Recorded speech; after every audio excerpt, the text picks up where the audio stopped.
ආයුබෝවන් සුබ දවසක් අපිට දැන් ආරම්භ කරන්න තියෙන්නේ ව්‍යුහය සහ බන්ධන අපි ව්‍යුහගත රචනා ප්‍රශ්න සාකච්ඡා කරගෙන ගියේ ටියුට් එකේ 66 වෙනි පිටුව 8 වෙනි ප්‍රශ්නය ටියුට් එකේ 66 වෙනි පිටුව 8 වෙනි ප්‍රශ්නය මේක 2015 අවුරුද්දේ විභාගයට ආපු ප්‍රශ්නය 2015 විභාගයට ආපු ප්‍රශ්නය දැන් අපිට තේරෙනවා එකම විදිහට තමයි මේ ප්‍රශ්න නිර්මාණය වෙන්නේ මේ අවුරුදු කිහිපෙම.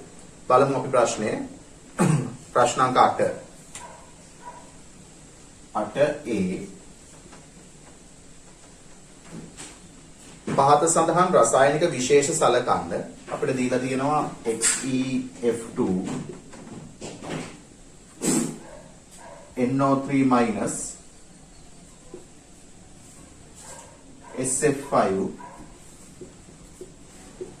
SF5 වල තියෙනවා minus Na2SO4 sodium sulfate HF ඔය ටික තමයි දීලා තියෙන්නේ. දීලා මේකෙන් අහනවා මේ විශේෂ වලින් කුමක රෝමි ලක්ෂණෙන් අංක 1 අයනික බන්ධන සහ සහබන්ධන යන දෙකම අඩංගු වේද? අයනික බන්ධනයි සහබන්ධනයි දෙකම.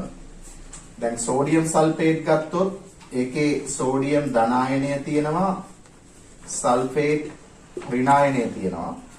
මේ සල්ෆේට් ඍණායනය තියෙන්නේ මේ විදිහට. මෙන්න මෙහෙම සාසංවිජ බන්ධන තියෙනවා. එහෙනම් අයනික බන්ධන වගේම සහබන්ධන සහසංවිජ බන්ධන දෙකම තියෙනවා සෝඩියම් සල්ෆේට් වල. එහෙනම් පළවෙනි එකට පිළිතුර ලබා ගන්න පුළුවන් සෝඩියම් සල්ෆේට් කියලා. अंक 1 පිළිතුර ලබා ගන්න පුළුවන් සෝඩියම් සල්ෆේට්. अंक 2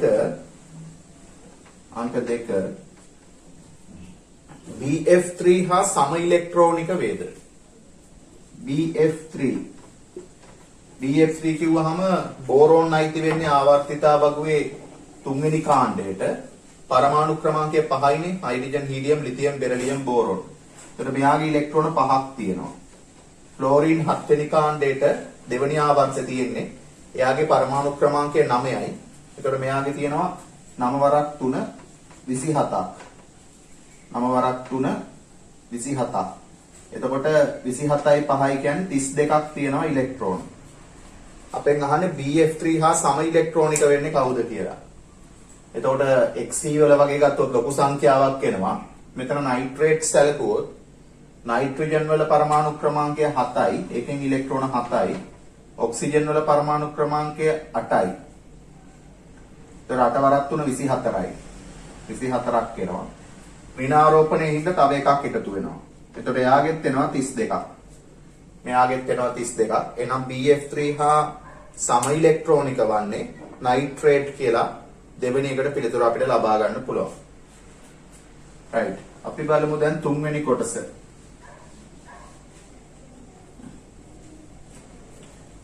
අපි බලමු තුන්වෙනි කොටස.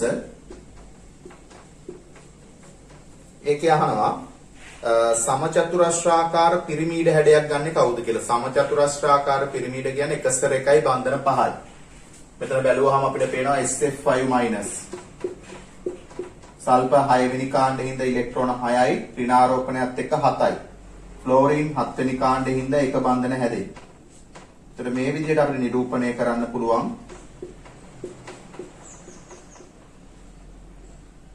එකසර එකයි බන්ධන 5යි. ඒතර මේක සමචතුරස්‍ර පිරමීඩ හැඩය.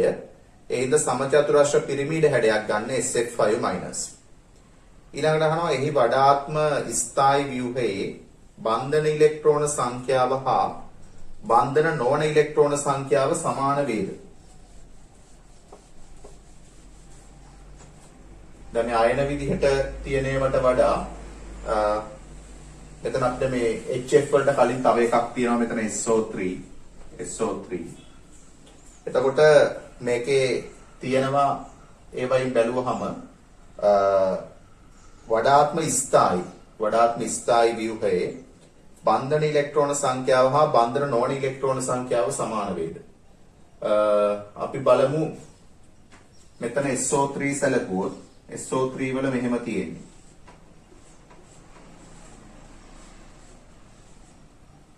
එතකොට මෙයාගේ බන්ධන ඉලෙක්ට්‍රෝන තියෙනවා 2යි 4යි 6යි 8යි 10යි 12ක්.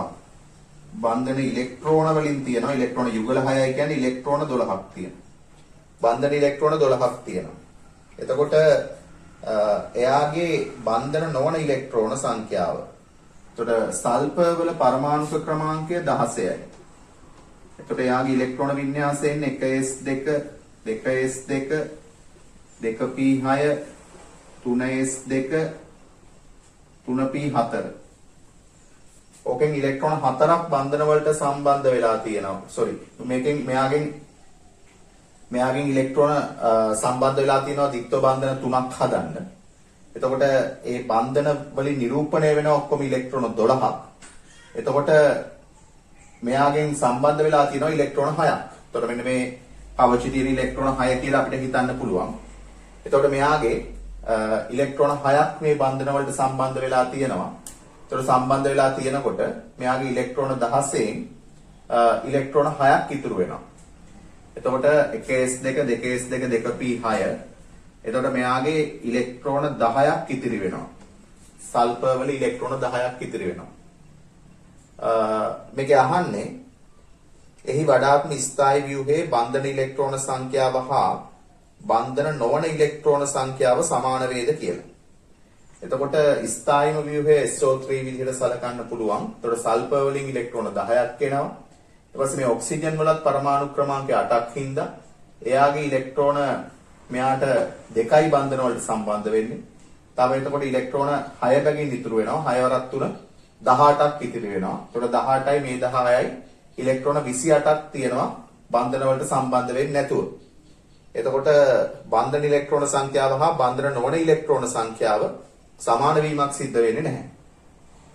සමාන වීමක් සිද්ධ වෙන්නේ නැහැ. බන්ධන ඉලෙක්ට්‍රෝන සංඛ්‍යාව තියෙන ඉලෙක්ට්‍රෝන 12යි. බන්ධන නොවන ඒවා සල්පවල 10යි. මෙයාගේ තියෙනවා මේ විදිහට ඉලෙක්ට්‍රෝන 4 බැගින් සංයුජතා කවචේ. ඒතර ඔක්සිජන් වල පරමාණු ක්‍රමාංකය 8යි. ඉලෙක්ට්‍රෝන වින්‍යාසය ලියන්න වෙන්නේ 1s2 2s2 2p4 කියලා. ඒතර මේ ටිකනේ සංයුජතා කවච නිරූපණය වෙන්නේ. ඒතර පළවෙනි ශක්ති මට්ටමෙත් ඉලෙක්ට්‍රෝන දෙකක් තියෙනවා. ඒතර එක ඔක්සිජන් එකක ඉලෙක්ට්‍රෝන 6 බැගින් ඉතුරු වෙනවා බන්ධන වලට දෙකක් ගියාම. ඒතර බන්ධන වලට සම්බන්ධ වෙන්නේ නැති ඉලෙක්ට්‍රෝන 6ක් එක ඔක්සිජන් එකක තියෙනවා. ඒතර ඔක්සිජන් 3 18ක් තියෙනවා. ඒතර සල්ෆර් වලත් 12ක් සම්බන්ධ වෙන්නේ නැහැ. ඒතර ඔක්කොම බන්ධන වලට සම්බන්ධ වෙන්නේ නැති 30ක් තියෙනවා. ඒ හින්දා බන්ධන ඉලෙක්ට්‍රෝන සංඛ්‍යාව බන්ධන නොවන ඉලෙක්ට්‍රෝන සංඛ්‍යාවට සමාන වීමක් සිද්ධ වෙන්නේ නැහැ. හරි.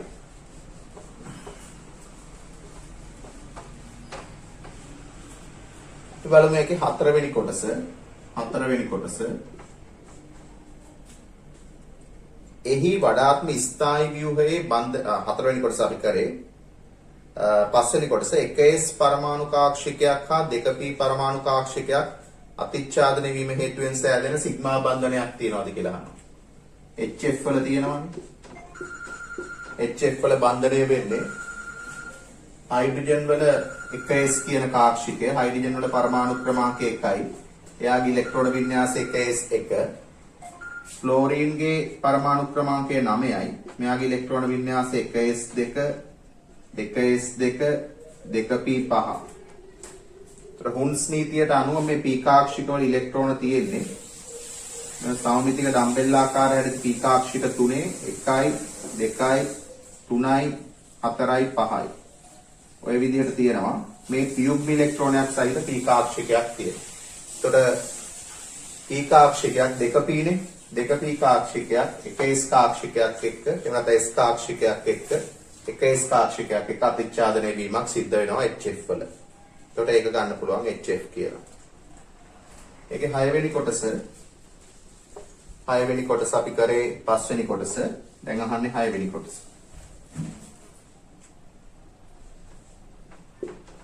6 වෙනි කොටසේ තියෙන්නේ අංශක 180 බන්ධන කෝණයක් අඩංගු වෙන. අංශක 180ක් තියෙන රේඛීය හැඩයට. මෙතන රේඛීය හැඩය තියෙන අංශක 180ක් තියෙන එකක් විදිහට අපිට සලකන්න පුළුවන් 1 3යි බන්ධන 2යි තියෙන මේ අවස්ථාව. 100 වල ඉලෙක්ට්‍රෝන 8න් බන්ධන වලට යන්නේ 7 වෙනි කාණ්ඩෙ හිත 2යි. 2යි තව ඉලෙක්ට්‍රෝන යුගල් 3ක් තියෙනවා ඉතුරු වෙලා ඉලෙක්ට්‍රෝන 6. ඔය විදිහට එතකොට මේක රේඛීය හැඩය. මේකේ බන්ධන කෝණය අංශක 180. හරි. අපි බලමු ඒකේ B කොටස.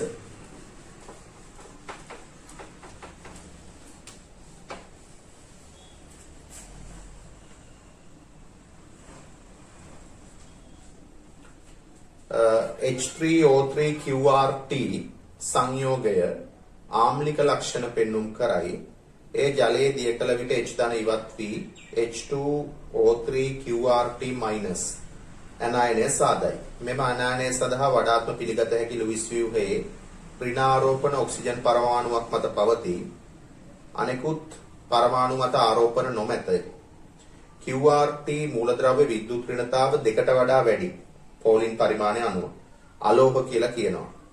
QR මූලද්‍රව්‍ය ආවර්තිතාවකගේ දෙවැනි ආවර්තයට අයත් වෙනවලු. T තුන්වෙනි ආවර්තයට අයත් වෙනවා. එහෙනම් අපිට සැකිල්ල දීලා තියෙනවා මෙන්න මෙහෙම. මෙහෙම සැකිල්ල දීලා තියෙනවා මේකේ H Q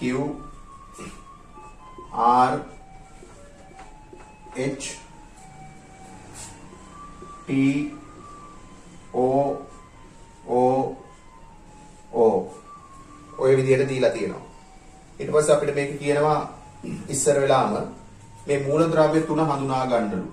එතකොට අපිට පැහැදිලිවම පේනවා මෙතන බන්ධන දෙකක් තියෙන්නේ දෙවෙනි ආවර්තය නම් Q කියන්නේ ඔක්සිජන් වෙන්න ඕනේ.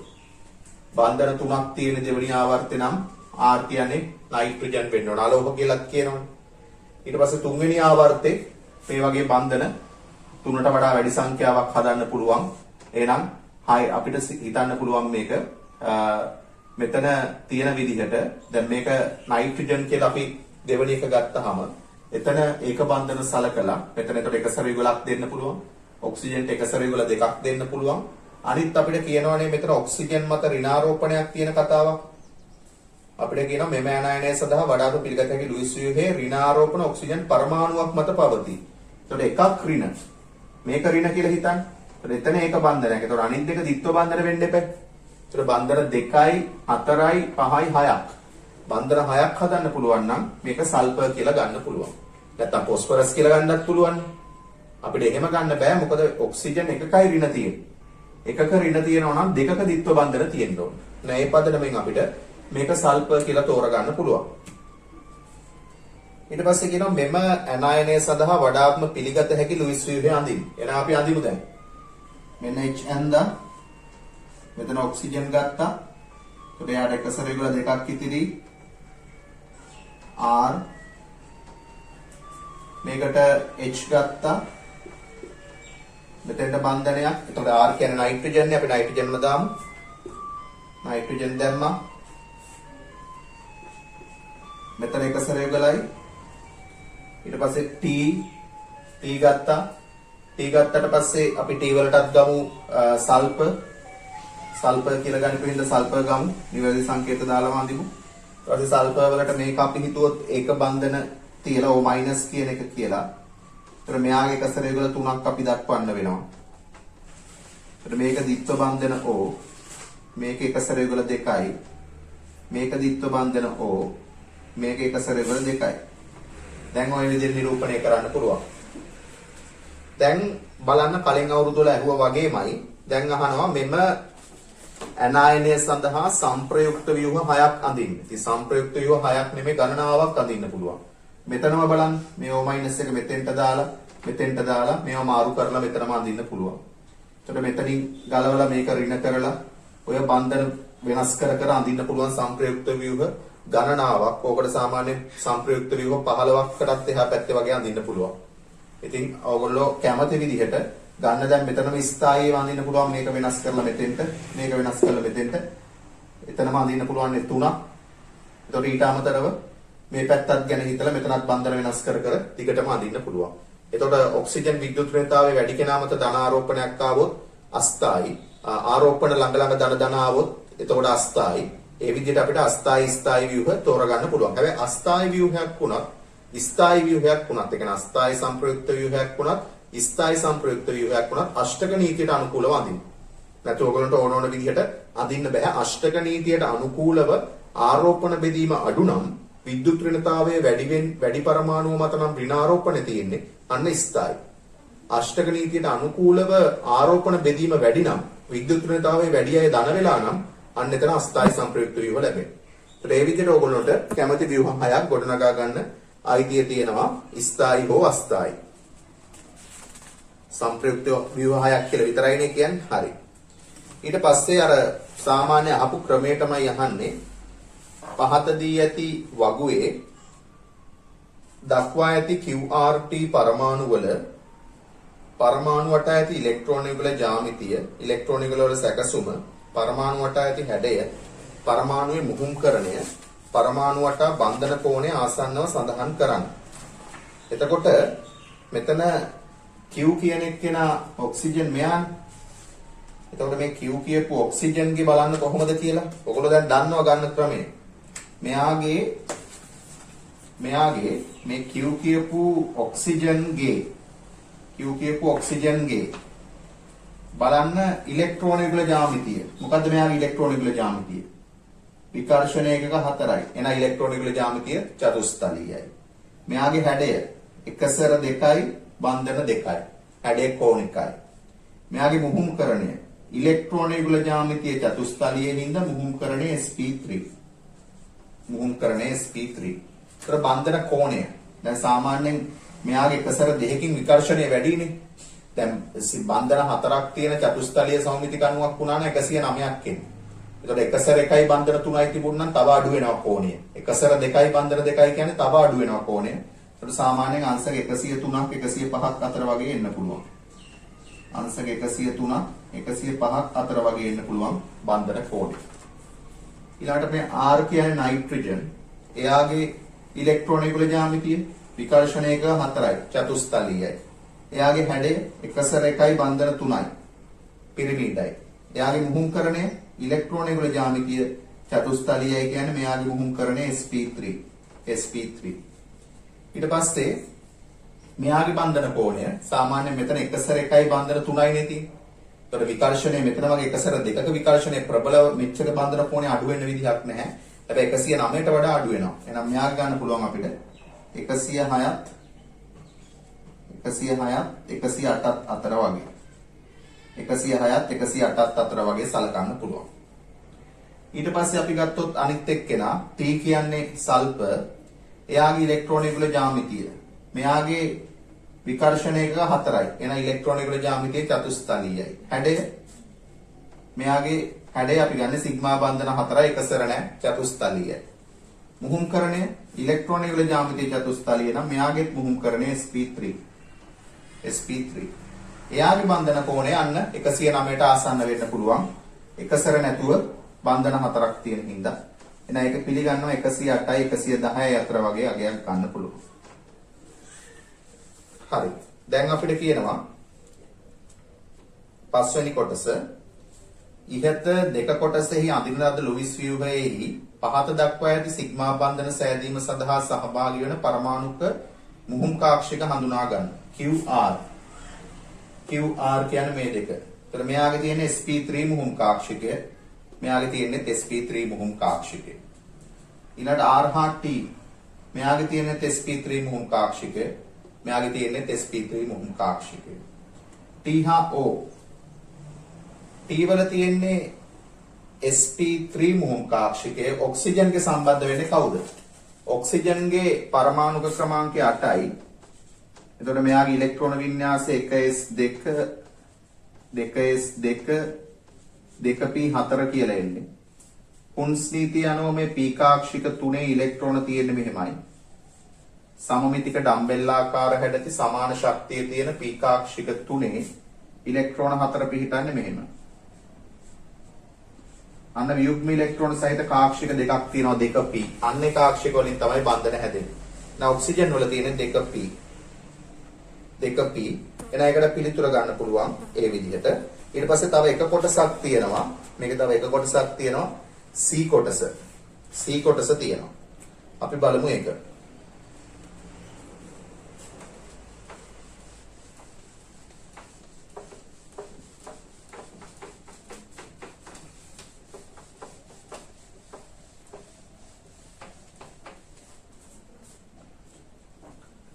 බලන්න C කොටස. ඒක කියන්නේ මෙහෙම කතාවක්. පහත දැක්වෙන ප්‍රකාශ සත්‍යද නැතහොත් අසත්‍යද යන බව සඳහන් කරන්න. සත්‍යද අසත්‍යද යන බව සඳහන් කරන්න ඔබ තෝරා ගැනීමට හේතු දක්වන්න. NH3 තියෙනවා. NH3 තියෙනවා. NO2F තියෙනවා. NO2F තියෙනවා. අනිත් එක NO4 3- තියෙනවා. NO4 3- තියෙනවා. එතකොට NH3 වල ගත්තොත් අපි දන්නවා මෙහෙම එක සැරේකයි NH බන්ධන 3යි. එතකොට මෙයාගේ ඉලෙක්ට්‍රෝනික ජ්‍යාමිතිය චතුස්තලීයයි කියන්නේ මේකේ මුහුම්කරණය අපිට ගන්න පුළුවන් sp3. මොකද මුහුම්කරණය වැදගත් වෙනවා විද්‍යුත් ඍණතාවය ප්‍රකාශ කරන්නේ. ඊට NO2F කියන එක තියෙන්නේ මෙහෙම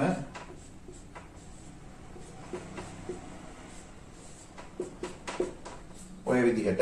එතකොට මේක ඉලෙක්ට්‍රෝනික ජ්‍යාමිතිය තලීය ත්‍රිකෝණාකාර කියන්නේ මෙයාගේ තියෙන මුහුම්කරණය sp2.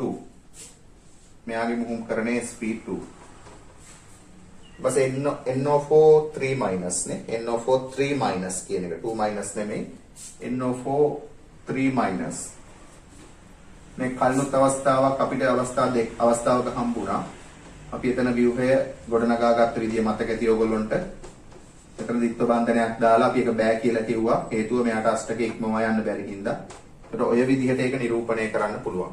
එතකොට මෙයාගේ ඉලෙක්ට්‍රෝනික ජ්‍යාමිතිය චතුස්තලීය හින්දා මෙයාගේ මුහුම්කරණයක් sp3.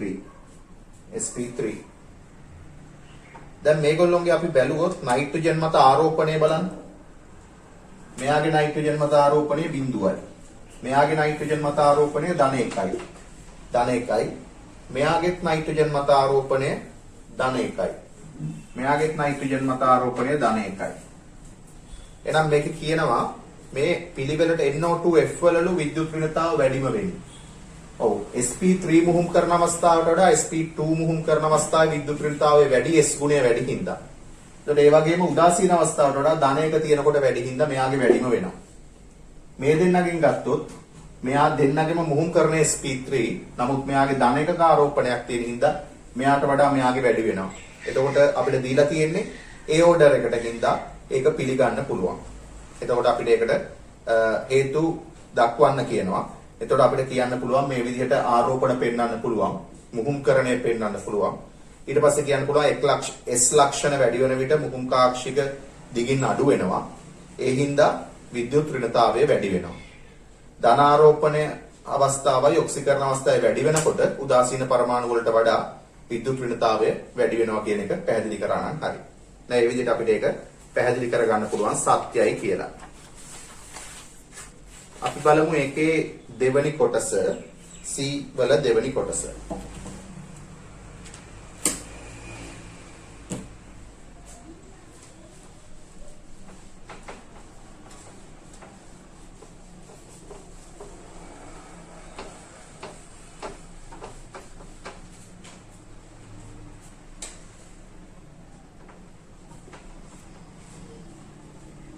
C වල දෙවෙනි කොටස බලන්න.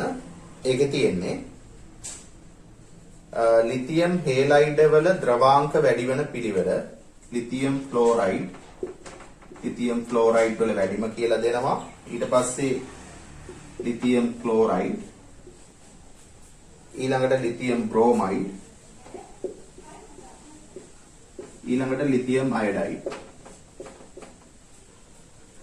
දැන් අපිට ද්‍රවණශීලතාවයෙන් ඔක පැහැදිලි කරගන්න පුළුවන්. උතන කාගෙත් තියෙන Li ධන ආයනය. ඒකේ කැටායනයේ ආරෝපණයත් සමානයි, කැටායනයේ අරයත් සමාන හින්දා එකෙන් පැහැදිලි කරන්න බෑ. ඊළඟට F ඍණ, Cl ඍණ, Br ඍණ, I ඍණ සැලකුවාම කාගෙත් ඍණයක ආරෝපණය තියෙන්නේ. හැබැයි ප්‍රමාණය ගත්තොත් අපි දන්නවා I ඍණ වල තමයි වැඩිම වෙන්නේ. ඒකට I ඍණ වල ඇනායනයේ ප්‍රමාණය වැඩිම වෙනවා කියන්නේ ඇනායනයේ ප්‍රමාණය වැඩි නම් ද්‍රවණශීලතාව වැඩි. ද්‍රවණශීලතාව වැඩි කියන්නේ අයනික ලක්ෂණ සහසංයුජ බවට පත් වෙනවා වැඩි. එහෙනම් සහසංයුජ ලක්ෂණ වැඩිම වෙන්න ඕන Li I වල. නමුත් මේකේ කියන විදිහට Li I වල තමයි ද්‍රවාංකේ වැඩිම වෙලා තියෙන්නේ. ද්‍රවාංකේ වැඩිම වෙලා තියෙනවා කියන්නේ එයාගේ තමයි අයනික ලක්ෂණ වැඩිම වෙලා තියෙන්නේ.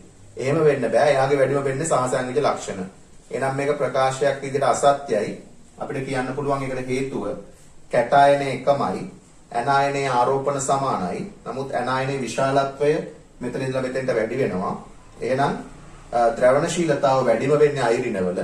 ද්‍රවණශීලතාව වැඩිම වෙන්නේ ද්‍රවණශීලතාව මේ පිළිවෙලට වැඩි වෙන්නේ. අයිරිනවල ඊළඟට Br රින මේ පිළිවෙලට අඩු වෙන්නේ. ඊළඟට Cl රින ඊළඟට F රින. ඒතර ද්‍රවණශීලතාව වැඩිම අයිරිනවල නම් සහසංයුජ ලක්ෂණ වැඩිම වෙන්නේ අයිරින තියෙන Li වල. එතන ඔකේ අනිත් පැත්ත තමයි වෙන්න ඕන. එහෙනම් මේක අසත්‍යයි කියලා සලකන්න පුළුවන්.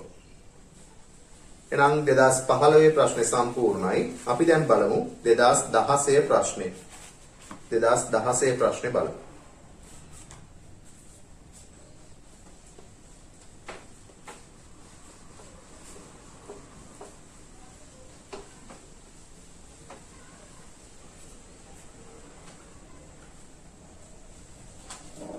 ප්‍රශ්නාංක 9 විදියට ටියුට් එකේ තියෙන 2016 ප්‍රශ්නේ. ප්‍රශ්නාංක 9. බලන්න එකේ තියෙන විදිය. ඔබට ආවර්තිතාවග්වෙහි P ගොනුවේ මූලද්‍රව්‍ය කිහිපයක් අඩංගු ලයිස්තුවක් සපයා දී ඇත. P ගොනුවේ මූලද්‍රව්‍ය කිහිපයක් තියෙන ලයිස්තුවක් අපිට දීලා තියෙනවා. මෙන්න මේ විදිහට බලමු. Boron, carbon, nitrogen, oxygen, fluorine, neon, aluminium, silicon, phosphorus, sulfur, chlorine, argon. ඔය මූලද්‍රව්‍ය ටික දීලා තියෙන්නේ P ගොනුවට අයිති. P ගොනුවට අයිති මේ මූලද්‍රව්‍ය ටික දීලා මේ ලයිස්තුවෙන් ඉහළම දැඩි බවකින් යුත් සමපරමාණුක සහසංයුජ දැලිසක් සාධන අලෝහමය මූලද්‍රව්‍ය හඳුනා ගන්න. අපි දන්නවා සහසංයුජ දැලිසක් හදනවා සමපරමාණුක දැලිසක් හදනවා කාබන් දියමන්ති මිනිරම් දෙකම. එහෙනම් පිළිතුර කාබන් කියලා ගන්න පුළුවන් කාබන් තියෙන හින්දා. දෙවෙනි එක යන වඩාත්ම පුළුල් ඔක්සිකරණ අවස්ථා පරාසයක් පෙන්වුම් කරන මූලද්‍රව්‍ය. වැඩිම ඔක්සිකරණ අවස්ථාව පෙන්වන කියන එක ඇහුණා Cl ධන 7 පෙන්වනවා. එයාගේ ධන 7 ධන 5 ධන 3 ධන 1 බිඳුව තියෙනවා. ඍණ 1 තියෙනවා. ඒතර Cl වල තමයි ඔකේ ගොඩක්ම තියෙන්නේ. ඉතින් අනිත් ඒවායි තියෙනවා phosphorus වලත් ධන 5 ධන 3 බිඳුව. ඒ වගේ විවිධ ඔක්සිකරණ අවස්ථා තියෙන හින්දා ඒක සලකලා දෙනවා පිළිතුරු විදියට Cl සැලකුවත්, nitrogen සැලකුවත්, sulfur සැලකුවත්, Cl සැලකුවත්, phosphorus සැලකුවත් නිවැරදි කියලා ගන්න. හරි. තුන්වෙනි එක වැඩිම පළමු අයනීකරණ ශක්තිය ඇති මූලද්‍රව්‍ය. අපි දන්නවා ආවර්තයක දකුණට පළවෙනි අයනීකරණ ශක්තිය වැඩි වෙනවා. අක්වක් විදිහට 8 වෙනි කාණ්ඩයකට එනකොට තමයි වැඩිම වෙන්නේ.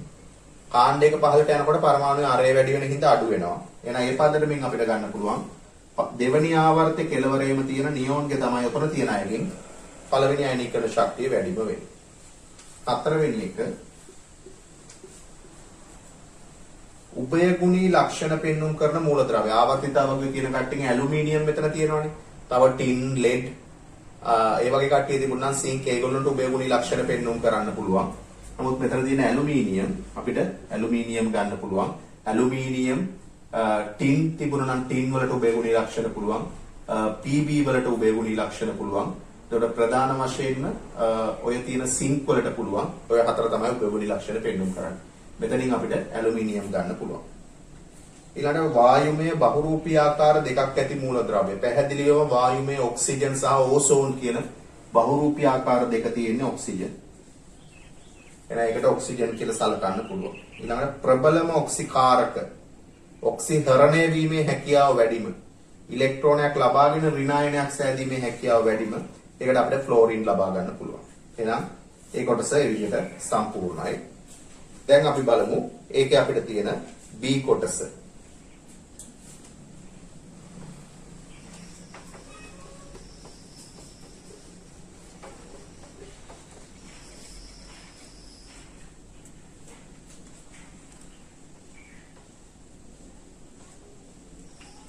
මේකේ B කොටස.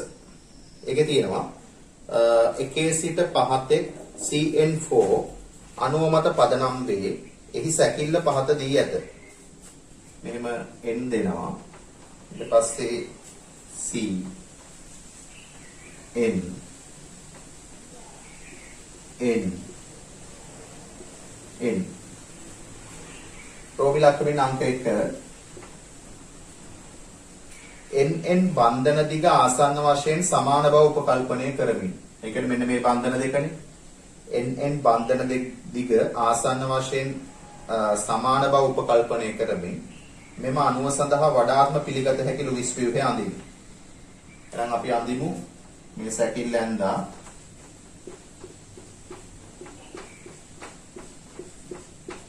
NN බන්ධන දිග සමාන විදිහට සලකන්න කියලා කියන හින්දා අපි මේ දෙකට ද්විත්ව බන්ධන දෙකක් දාගමු. ඒතකොට ද්විත්ව බන්ධන දෙකක් කියන්නේ මෙයාට ධන ආරෝපණයක් එන්නේ. සාමාන්‍ය අවස්ථාවේ යාගේ ඉලෙක්ට්‍රෝන 5ක් තියෙනවා. මෙතන යාට අයිති ඉලෙක්ට්‍රෝන 4යි. ඒ හින්දා ධන ආරෝපණයක්. ඒතකොට මෙයාට එකසර දෙකක් දුන්නාම බන්ධන දෙකෙන් 2යි. මෙතනින් 4යි 6ක් තියෙනවා. සාමාන්‍ය අවස්ථාවේ 5යි තියෙන්නේ. ඒ හින්දා ඍණ ආරෝපණයක්. ඒතකොට මෙතන අපිට ආරෝපණයක් නැතුව ඔහොම සලකන්න පුළුවන්. කාබන්ගේ අෂ්ටකය සම්පූර්ණ වෙන්න මෙතෙන්ට ත්‍රිත්ව බන්ධනයක් දාලා මෙයාට එකසර යුගලක් දුන්නා නම් හරි. එහෙනම් ওই විදිහට අපිට මේකට වඩාත්ම පිළිගන්න පුළුවන් ලුයිස් ව්‍යුහය. වඩාත්ම පිළිගන්න පුළුවන් ලුයිස් ව්‍යුහය අඳින්න පුළුවන්. දෙවෙනි කොටස කලින් ප්‍රශ්න වල ඇහුවා වගේමයි මේකෙත් දහන්නේ. බලන්න මෙම අණුව සඳහා සංප්‍රයුක්ත ව්‍යුහ 3ක් අඳින්න. ඒකේ අහන්නේ සංප්‍රයුක්ත ව්‍යුහ 3යි. එතකොට ඔයගොල්ලන්ට පුළුවන් සංප්‍රයුක්ත ව්‍යුහ අඳින්න. මේ බන්ධන වෙනස් කරලා සංප්‍රයුක්ත ව්‍යුහ මෙහෙම ඕන විදිහට අඳින්න පුළුවන්. ඒතකොට ඒක ස්ථායිද අස්ථායිද කියලා අහන්න නැති හින්දා සංප්‍රයුක්ත ව්‍යුහ කැමැති 3ක් අඳින්න ගණනාවක් 6ක් 7ක් විතර අඳින්න පුළුවන්කම ලැබෙයි සාමාන්‍යයෙන් අස්ථායි ඒවත් එක්ක. එතකොට කැමැති විදිහට ඔයගොල්ලන්ට සංප්‍රයුක්ත ව්‍යුහ 3ක් ගොඩනගන්න පුළුවන්. ඒක පහසුයි. අපි බලමු ඒකේ ඊළඟ කොටස. ඉහත එකෙහි අඳින ලද ලුයිස් ව්‍යුහය පදනම් කරගෙන පහත වගුවේ දක්වා ඇති කාබන් සහ නයිට්‍රජන් පරමාණු වල ඒකේ පරමාණු වල VSEPR යුගල් ගානක් අහනවා. වෙසෙප යුගල් ගානක් අහනවා. පරමාණුවට ඉලෙක්ට්‍රෝන වල ජ්‍යාමිතිය අහනවා. පරමාණුවට හැඩය අහනවා. පරමාණු වල මුහුම්කරණය අහනවා. ඒක සඳහන් කරන්නලු. එතකොට අපිට කාබන් ටික නම් මේ පරමාණු ටික නම් කරලා තියෙනවා මේක 1 N1 ඊට පස්සේ මේක 2 මේක 3 මේක 4 කොහොම නම් කරලා තියෙනවා. ඊට පස්සේ කියනවා කාබන් ඉස්සල්ලාම මෙතන කාබන් නෙමෙයි N1 වෙන්න ඕන. වගුවේ පළවෙනි තීරුව C කියන එක කපලා N1 කරගන්න. N1නේ අහන්න. එතකොට ඒකේ නැත්තම් කාබන් කියලා ගමු අපි N1 N2 කාබන් හතරක් නම් කරලා හරි. තමයි කාබන් එකනේ අහන්නේ. හරි කාබන් කියලාම ගමු. කාබන් එකේ VSEPR යුගල් ගාන. කාබන් ගැහුවොත් මෙතන VSEPR යුගල් ගාන 2යි. VSEPR යුගල් 2යි. ඒතකොට ඉලෙක්ට්‍රෝන වල ජ්‍යාමිතිය රේඛීයයි. හැඩයක් රේඛීයයි. මුහුම්කරණය ඉලෙක්ට්‍රෝන වල ජ්‍යාමිතිය රේඛීය කියන්නේ මෙයාගේ මුහුම්කරණය එන්නේ sp. එතකොට මෙයාගේ මුහුම්කරණය ගන්න පුළුවන් sp කියලා. හරි එතන කාබන් අහන්නේ. නයිට්‍රජන් නම් කරාට කාබන් එකකින්ද එක කියලා දාන්න ඕනේ නැහැ. නයිට්‍රජන් හතරක් තියෙන හින්දා 1 2 3 4 කියලා දාලා තියෙනවා. හරි කාබන් එතකොට මෙතන මුහුම්කරණය sp. ඊළඟට N2 කියන්නේ මෙයා. මෙයාගේ තියෙන VSEPR යුගල් ගාන 1යි මේ දෙකම එකක් විදිහට යුගල මේක එකක් මේක එකක් එහෙනම් එයාගේ තියෙන VSEPR යුගල් ගාන 3යි. ඉලෙක්ට්‍රෝන වල ජ්‍යාමිතිය විකර්ෂණයක 3යි කියන්නේ ඉලෙක්ට්‍රෝන වල ජ්‍යාමිතිය තලීය ත්‍රිකෝණාකාරයි. හැඩය එකසර 1යි සිග්මා බන්ධන 2යි කියන්නේ හැඩය කෝණිකයි. මුහුම්කරණය ඉලෙක්ට්‍රෝන වල ජ්‍යාමිතිය තලීය ත්‍රිකෝණාකාරයි කියන්නේ මුහුම්කරණය sp2. එහෙනම් මෙයාගේ මුහුම්කරණය sp2. N3ේ VSEPR යුගල් ගාන 1යි 2යි යුගල් 2යි. ඉලෙක්ට්‍රෝන වල ජ්‍යාමිතිය රේඛීයයි. හැඩය රේඛීයයි. මුහුම්කරණය ඉලෙක්ට්‍රෝන වල ජ්‍යාමිතිය රේඛීයයි කියන්නේ මුහුම්කරණය sp. එතකොට එයාගේ මුහුම්කරණය sp. ඒතර ඒ ටික හරි. ඊට පස්සේ කියනවා ඉහත එක කොටසේ අඳින ලද ව්‍යුහයේ වැඩි විද්‍යුත් ඍණතාවක් ඇත්තේ N2 හෝ N3ට දැයි සඳහන් කරන්න. විද්‍යුත් ඍණතාව වැඩි N2ද N3ද කියලා අහනවා. විද්‍යුත් ඍණතාව වැඩි මෙයාගේද කියලා අහනවා. පැහැදිලි අපි දැන් කලින් ගනිපු දැනුමත් එක්ක අපිට පුළුවන් පැහැදිලිව මොතර පෙන්නලා තියෙන N2ට වඩා N3හි විද්‍යුත් ඍණතාව වැඩි වෙන්න ඕන. N3 විද්‍යුත් ඍණතාව විශාල වෙන්න ඕන. N2ට වඩා. ඒකට හේතුව විදිහට අපිට පැහැදිලි කරන්න පුළුවන් N3 තියෙන්නේ SP මුහුම්කරණය. S ලක්ෂණ වැඩි 50%ක් තියෙනවා. ඒ වගේම ධන ආරෝපණයක් තියෙනවා. ඒතර ඔක්සිකරණ අවස්ථාව අනිත් එක මෙයාගේ අපි ඔක්සිකරණ අවස්ථාව ගත්තොත් අපිට ගන්න පුළුවන් ධන 1යි කියලා. ඔක්සිකරණ අවස්ථාව. එතකොට අනිත් SP2 මුහුම්කරණ අවස්ථාව තියෙන එකේ මෙයාගේ SP2 මුහුම්කරණයේ තියෙන එකේ ආරෝපණයක් නැහැ ආරෝපණයක් බිඳුවයි මෙයාගේ ධන 1 ආරෝපණයක් තියෙනවා. එතකොට ඒ හින්දා අපිට කියන්න පුළුවන් මෙයාගේ වැඩි වෙනවා කියන එක පැහැදිලිව කියන්න පුළුවන් විද්‍යුත් ඍණතාවය N3 වැඩි N2ට වඩා. මොකද SP මුහුම් කරන අවස්ථාවක් තියෙන්නේ ධන ආරෝපණයකුත් තියෙනවා. ඒ හින්දා ගැටලුවකින් තොරව ඒක පැහැදිලි කරගන්න පුළුවන්. ඒකේ ඊළඟට කියනවා ඉහත එක කොටසේ අඳින ලද ලුයිස් ව්‍යුහයේහි පහත දක්වා ඇති සිග්මා බන්ධන සෑදීම සඳහා සහභාගී වන පරමාණුක මුහුම් කාක්ෂික හඳුනා ගන්න. N1යි C. එතකොට N එකේ තියෙන්නේ SP මේකෙත් SP. නැ SP මුහුම් කාක්ෂික. ඊපස්සේ කාබනුයි N2යි. මෙයාගේ SP මෙයාගේ SP2. ඊට පස්සේ N3යි N4යි. එතකොට N3යි N4යි අහනවා. එතකොට N3 මොකද්ද තියෙන්නේ? N3 තියෙන්නේ SP. N3 තියෙන්නේ SP. එතකොට N4 තියෙන්නේ අපිට 2p කියලා කියන්න පුළුවන්. මෙයාගේ 2p කාක්ෂිකයක් කියලා කියන්න පුළුවන්. එහෙම නැත්නම් SP2 කිව්වත් ඒක පිළිගන්නවා. හරි. ඒ විදිහට අපිට ඒ ටික නම් කරගන්න පුළුවන්. ඒකේ අවසාන කොටස C කොටස බලමු.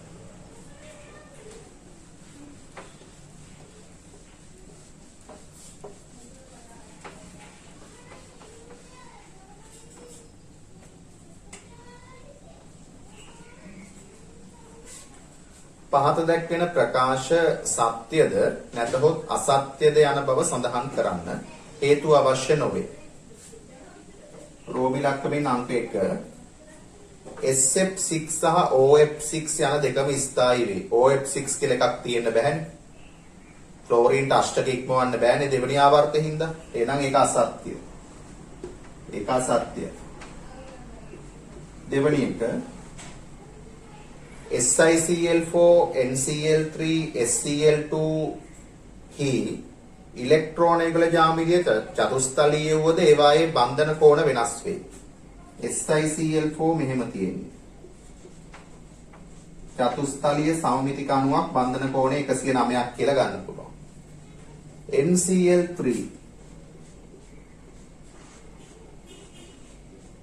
NCl3 මෙහෙම තියෙන. ඒතර එකසර එකයි සිග්මා බන්ධන 3යි කියන්නේ මේකේ විකර්ෂණය වැඩි හින්දා බන්ධන කෝණය 109ට වඩා අඩු වෙනවා යාගේ. SCl2 ඒතර සල්ෆර් 6 වෙනි කාණ්ඩය යාගේ ඉලෙක්ට්‍රෝන 6යි. Cl තොම බන්ධන දෙකක් ගියාම එකසර යුගල් දෙකක් විදිහට තියෙනවා. ඒතර ඒකේ කෝණය තවත් අඩු වෙනවා. එහෙනම් මේගොල්ලෝගේ බන්ධන කෝණ වෙනස් වේ කියන එක සත්‍යයි. ඊළඟව ගන්තිය සත්‍ය කියලා ගන්න පුළුවන්. තුන්වෙනි එක Kr හි තාපාංකය Xe හි තාපාංකයට වඩා වැඩි වේ. සාපේක්ෂ පරමාණුක ස්කන්ධය වැඩි වෙන්නේ Xe නේ කාණ්ඩේ පහළ තියෙන. එහෙනම් Xe වල තමයි වැඩි වෙන්න ඕනේ. වැන් ඩර් වාල්ස් බන්ධන ප්‍රබල වෙන හින්දා. කියන්නේ Kr හි තාපාංකය Xe හි තාපාංකයට වඩා වැඩි වේ. උඩින් තියෙන එක්කෙනාගේ වැඩි කියලා කියන්නේ වැරදි. කාණ්ඩේ පහළ තියෙන කෙනාගේ සාපේක්ෂ පරමාණුක ස්කන්ධ වැඩි හින්දා එයාගේ වැඩි වෙන්න ඕනේ. හතරවෙනි එක දෙවෙනි කාණ්ඩයේ සල්ෆේට වල ද්‍රාව්‍යතාව